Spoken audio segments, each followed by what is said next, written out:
Je vais vous parler donc de la question de l'entrepreneur et du stress. Bonjour à tous, bienvenue pour cette nouvelle édition des Chroniques Melchior pour l'entrepreneur. Tous les vendredis à 10h30, on va parler de sujets qui concernent les entrepreneurs. Parce qu'en fait, il y a un vrai sujet de cette pression que l'environnement peut nous mettre. Donc, ce n'est pas un sujet neuf, hein. Je veux dire par là qu'on a fait une chronique sur ce sujet exact en mai 2020. Donc, j'espère que notre monteur favori va nous mettre un petit lien vers cette chronique à cet endroit-là. Ça prouvera qu'il écoute les chroniques que l'on produit. Donc, qu'est-ce que je vous propose de faire pendant ces 20 petites minutes? De revenir donc sur cette ancienne chronique, de faire une révision de ce qu'est le stress, de sa fonction, son origine, de ses causes, de ce qui produit le stress. Mais surtout, ce qu'on va ajouter par rapport à la dernière séquence, c'est comment on peut le gérer. Alors, le stress, on avait fait cette petite présentation en disant que c'est une adaptation à la menace. Hein, c'est quelque chose de très bien fait. Hein. Enfin, c'est comme tout le corps humain, hein, c'est très bien fait. Donc, on avait parlé, on avait regardé ce qu'était le stress. On avait à l'époque présenté le modèle du scarf. Hein, le scarf, c'est ce foulard que vous avez autour du cou. Et si quelqu'un dans la rue vient toucher à votre foulard, vous allez éprouver une forme de peur et vous auriez raison. Et c'est un acronyme que l'on va regarder rapidement tout à l'heure. Et on s'était posé la question de pourquoi le stress était mauvais, mais pourquoi est-ce que dans certains cas, c'était bien d'avoir une forme de stress? Alors, qu'est-ce que le stress? Eh bien, c'est la réaction qu'on a face à ça. Hein, on est tout d'un coup nez à nez avec un ours et on a une adaptation à cette menace. Mais cette adaptation, c'est une adaptation physiologique, c'est une adaptation longue, c'est l'adaptation à la menace d'il y a 100 000 ans, ce qui était une menace physique, où la violence était la réponse, et il ne fallait surtout pas réfléchir. Or, aujourd'hui, la menace, elle est différente. Elle n'est pas, elle ne nécessite pas une réponse adaptée qui est la violence, elle nécessite une réponse adaptée qui est une réponse sociale. Donc la réponse adaptée à ça, eh ben, c'est le stress. Alors face à cet ours maléfique, qui est le symbole de la Russie, comme chacun sait, il y a plusieurs solutions. Il y en a trois en fait. Il y a fly, s'enfuir, freeze, faire le mort, fight, se battre. Alors, petite info, c'est pas une bonne idée de se battre face à l'ours. Il est beaucoup plus costaud que nous. Et je ne parle pas forcément de la Russie. D'une manière générale, l'ours est plus costaud. S'enfuir, il court vite, le bougre. Et faire le mort, souvent la bonne solution. Donc, c'est finalement ça que préconisent les trappeurs finlandais. C'est vous faites le mort, il vient vous mordiller les oreilles, vous ne bougez pas, et il se dit oulala, il a mangé un truc pas bon, et il s'en va. Donc ça, c'est ce qu'on appelle les 3 F. Et vous voyez que l'ensemble de ces réactions, c'est de l'action physique, c'est un combat. Et il ne faut pas réfléchir dans le combat. Qui nous dit ça? Mike Tyson lui-même. Mike Tyson, il dit, tous ceux qui sont venus combattre face à moi, ils avaient un plan de bataille. Jusqu'au moment où je les ai tapés dans la bouche. Taper punch, je leur ai explosé la tête en fait. Et là, tout d'un coup, il n'y a plus de plan. Là, tout d'un coup, tout doit être en mode automatique. Tout doit être fait de manière dans des actes réflexes. Parce que si on commence à réfléchir à ce moment-là, on joue au ralenti. Et ce n'est pas un message pour Eugénie qui va combattre ce week-end. C'est un message global. Si vous réfléchissez devant le combat, tous vos gestes sont au ralenti. Vos gestes sont en fait désynchronisés. Seule la partie inconsciente du cerveau, c'est ce qu'on appelle souvent le système limbique, qui prend les décisions à votre insu, est suffisamment rapide pour pouvoir aller à la vitesse du combat. Le cerveau conscient, le cortex, est beaucoup trop lent, et donc tout ce qui est de l'ordre de la réflexion, tout ce qui est de l'ordre de la comment dire, de la planification, du conscient, comme il ne va pas assez vite, il va vous créer un décalage entre la mise en place d'une action et le moment où il faudrait la faire. Donc, les spécialistes du sport appellent ça le surinvestissement. C'est un phénomène bien connu. Si vous voulez gagner au golf, vous commencez à interroger votre adversaire sur savoir s'il a bien réfléchi à son alignement, à bien finir son swing. Et ben, ça va l'obliger à conscientiser son swing et du coup, il va faire un truc horrible. Alors, les effets du stress, ça c'est ce dont on avait parlé la dernière fois. Il y a des signes physiques. La respiration devient contrainte, on a du mal enfin, on respire plus à fond. Les muscles sont tendus, notamment ceux du trapèze ou ceux du ventre. On constate une hausse de la tension artérielle, une réduction des flux vers le cerveau, une augmentation du rythme cardiaque. Dans certains cas, on a une purge, c'est-à-dire qu'on se met à vomir ou à uriner, on ne peut plus se retenir parce que pour se battre, il vaut mieux ne pas être en train de contrôler sa vessie. Tout ça, c'est l'adrénaline, hein. Et c'est très adapté, encore une fois, à une riposte violente. C'est une détérioration de la qualité de vie. Il y a des troubles du sommeil, de la digestion, un mal-être. Vous avez des cas de dépression, d'anxiété, problème de concentration de mémoire. Vous allez faire des mauvaises décisions. C'est un problème pour la santé, tout simplement, parce qu'avec avec le stress vient la perte d'immunité. En gros, votre corps décide que ce qui est important, c'est de se battre, et ce n'est pas le moment de se battre contre une grippe, parce que la grippe, on verra après si on est encore vivant face à l'ours. C'est l'inflammation. L'inflammation, pourquoi? Parce que vous risquez d'être découpé par le, vous risquez d'être découpé par l'ours. Et donc, pour préparer la nécessaire, euh, la nécessaire euh, cicatrisation, la nécessaire lutte contre les infections qui sont sous les griffes, enfin, qui sont amenées par les griffes de l'ours, eh ben, l'inflammation est une réponse. Le problème de l'inflammation, c'est qu'elle pousse le risque de dépression. Le cancer est une maladie inflammatoire, mais aussi les maladies cardiovasculaires. Et donc, vous avez un problème quand ce stress est chronique. Bon, évidemment, la raison principale pourquoi il faut éviter le stress, c'est que ça va poser un problème pour votre sexualité. Donc, si vous aviez besoin de motivation pour éviter le stress, eh bien, en voilà une. Les sources du stress, donc ça, on avait vu ça la dernière fois, c'est ce fameux modèle SCARF. Donc, le SCARF, c'est l'écharpe, le foulard que vous avez autour du cou. Et c'est un concept qui a été mis en place par le Neuroleadership Institute, qu'on aime beaucoup chez Melsion. Il a été créé par David Rock. Et ils se sont interrogés sur les déclencheurs du stress. Et ils ont mis en point un modèle dans lequel ils disent, voilà, SCARF, en fait, c'est l'acronyme du statut, le statut social.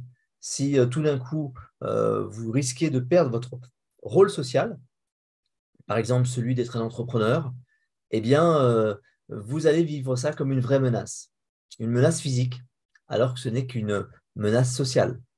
Le C pour certainty, c'est-à-dire si jamais votre univers tout d'un coup devient improbable, compliqué, vous ne voyez plus où on va, vous vous demandez si vous allez déposer le bilan, vous vous demandez si vous allez pouvoir vous payer à la fin du mois, c'est une source de stress.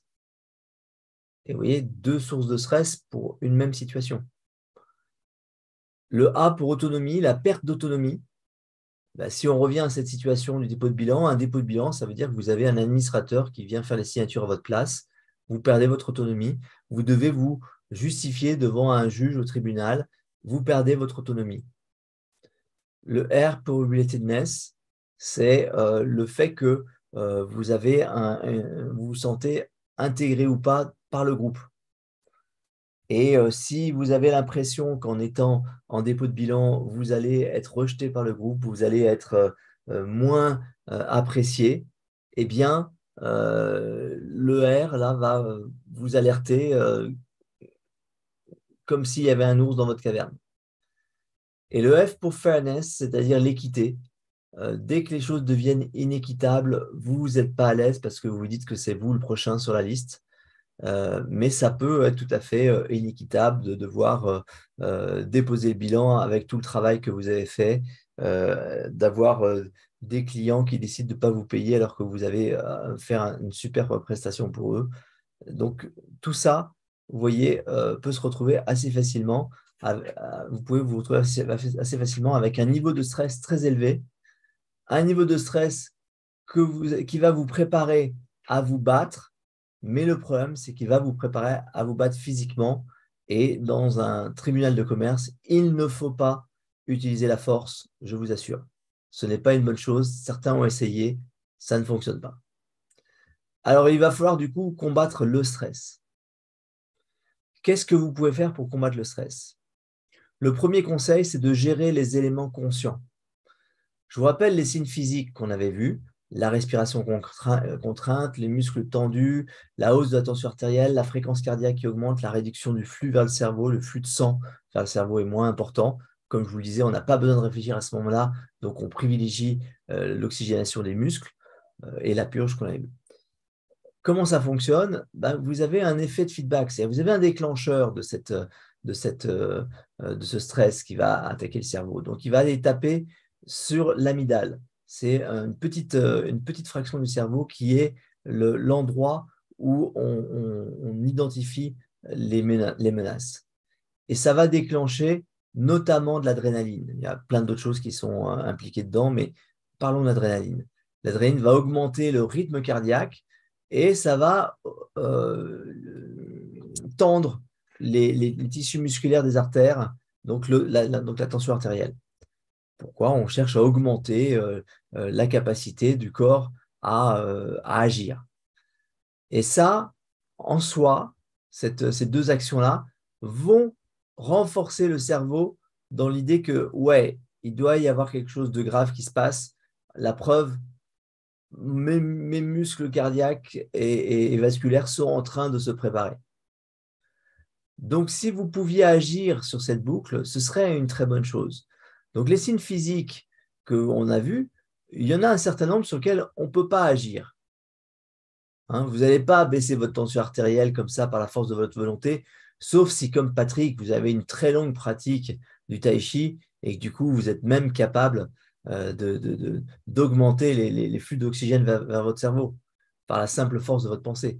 Mais tout le monde n'est pas aussi formidable que Patrick. Donc, concentrons-nous sur les deux points sur lesquels on peut agir, la respiration contrainte et les muscles tendus. On peut agir, on peut contrôler sa respiration. Il faut revenir à une respiration pour 10 secondes.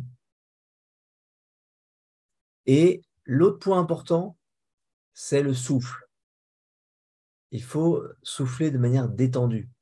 Souffler de manière contrainte, en se forçant à souffler, est un élément qui va envoyer un feedback de stress au cerveau.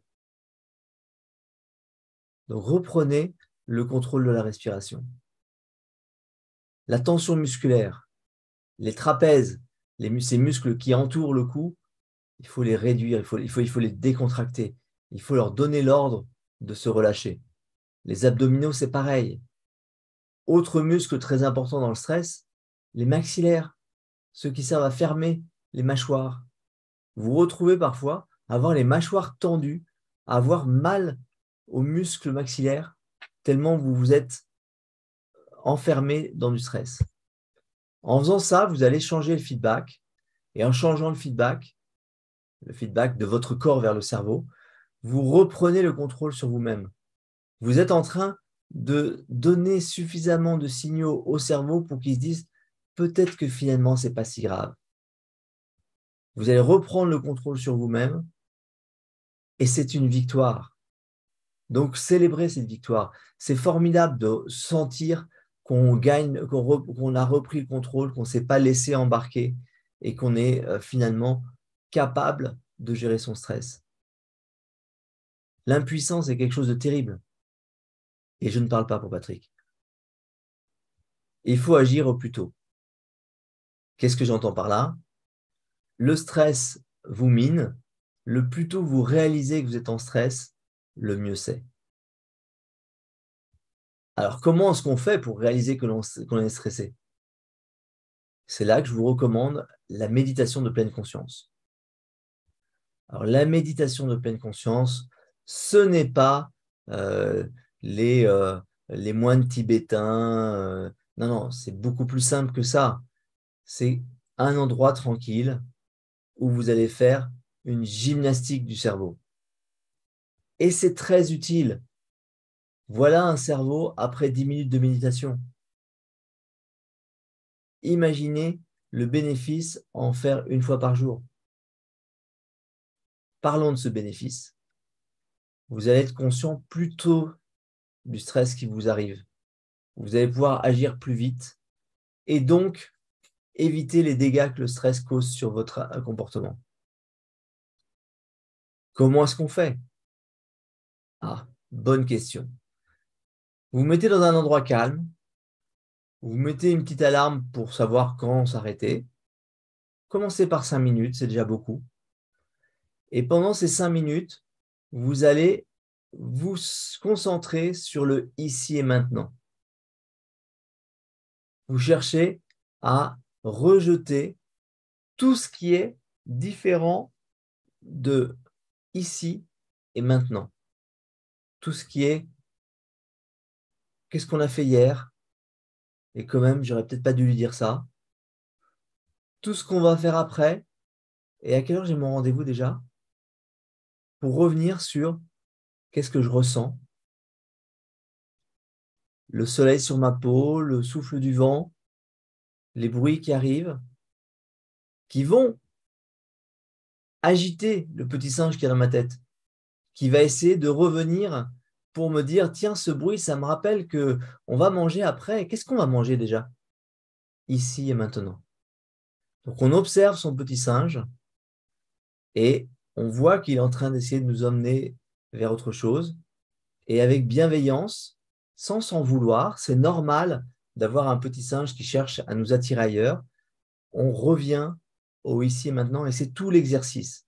C'est tout ça le sujet. C'est de se forcer, de s'entraîner à revenir constamment sur le ici et maintenant en sachant que notre cerveau va vouloir nous attirer vers des choses qu'il a pu voir, qu'il a pu entendre, auxquelles il a pu réfléchir, etc.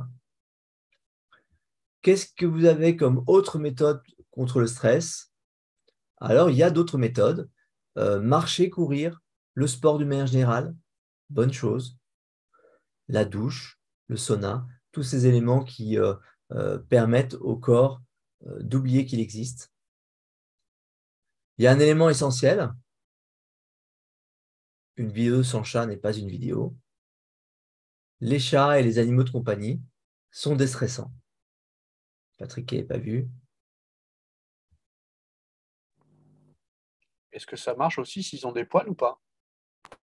Ils sont beaucoup moins mignons. Les échanges sociaux et l'humour. L'humour, en fait, c'est l'arme ultime. L'humour, ce n'est pas l'esprit. L'esprit, c'est ce qu'avaient les Français. L'humour, c'est ce que les Anglais ont inventé pour pouvoir avoir leur forme de rigolade. Donc les Français avec l'esprit, se moquer des autres. Les Anglais, avec l'humour, se moquent d'eux-mêmes. Ils se regardent avec distance. Ça permet de relativiser sa détresse. Est-ce que ce qui m'arrive est si terrible par rapport à ce que vivent des civils en Ukraine? Se moquer de soi-même et se souvenir que tout vient du scarf. Alors, en conclusion, maintenant vous connaissez le stress. Grâce au scarf, vous savez que vous pouvez l'éviter aux autres et vous pouvez contrôler ses effets sur vous-même par la méditation, l'activité physique et les chats et l'humour. Merci Jean-Christophe. Alors, je retiens plusieurs choses de cette présentation. D'abord, il faut permettre aux chats de venir dans l'entreprise. Hein, c'est important, visiblement, d'avoir un coin à chat pour permettre aux collaborateurs d'avoir une interaction sociale avec un animal aussi agréable. Excellente idée, Patrick. Au passage, il existe des exemples d'entreprises qui permettent aux collaborateurs de venir avec leur chien, leur chat au bureau éventuellement. Euh, Deuxième remarque, comment est-ce que tu fais pour t'assurer que tu fais ta petite méditation, que tu fais ta petite prise de conscience quotidienne pour t'aider à prendre conscience que malgré tout, le monde extérieur t'envoie plein de signaux et que effectivement, tu es dans un état de stress quasi permanent. Est-ce que tu ritualises? Est-ce que tu recommandes de ritualiser ces 5 minutes de méditation quotidienne? En fait, il faut tout ritualiser dans sa vie. Donc oui, ce que l'on ne ritualise pas, on ne peut pas on peut pas le faire en permanence. On peut pas on n'a pas la capacité à le faire chaque jour si on ne ritualise pas. Donc oui, les rituels, on en a tous. On a des rituels pour aller se coucher, pour se laver les dents, pour déjeuner, pour dîner, pour prendre son petit-déj, pour se lever. Et donc, on en reparlera une autre fois, mais l'important, c'est d'ajouter des rituels aux rituels. Et donc, trouver le bon moment pour vous. Pour certains, c'est le matin en se réveillant, pour d'autres, c'est le soir en se couchant. Trouver le bon moment pour vous pour dire, tiens, c'est là que je vais mettre mes 5 minutes de rituel méditation. Vous le faites Superbe. avant de vous laver les dents, vous le faites après vous laver les dents. Est-ce que ça Fixer peut un être dans rituel. la journée professionnelle? Ça peut être dans la journée professionnelle. Il faut que ce soit à côté d'un rituel déjà existant. Donc, pas forcément lié à une heure précise, mais lié à une chose que vous faites précisément à chaque fois. Ok. Alors, je vois une question de Sébastien qui demande comment peut-on être drôle. Sébastien, ce n'est pas le sujet, c'est d'avoir de l'humour. On n'a pas dit que ça devait être drôle. On peut Il y a tenter la 90 version anglaise de se moquer de soi-même. Hein. C'est un très bel exercice. Voilà. Et après, les autres trouvent ça drôle ou pas. Mais Et je ne suis pas sûr, Sébastien, pour faire de l'esprit, que les Écossais soient capables d'avoir de l'humour. Alors déjà bien plus que des Français. Cuba, Cuba. Tu vois qu'ils ont récupéré l'esprit des Français aussi. Et en matière de self-deprecating humor, je te renvoie à l'ouverture de Trainspotting, où il se moque particulièrement des Écossais. En disant, ouais, on fait les fiers, mais on est quand même une nation de merde, on s'est fait niquer tout pendant des siècles par les Anglais. Il y a aussi une très jolie vidéo de l'intelligence artificielle qui pilote l'ascenseur et des deux Écossais qui rentrent dedans et qui essayent de lui donner des instructions. Elle Ça date. aussi, pour passer un petit moment délicieux pour ceux qui ne connaissent pas l'accent écossais, ou en tout cas l'accent surjoué par deux humoristes dans leur ascenseur. C'est un grand moment.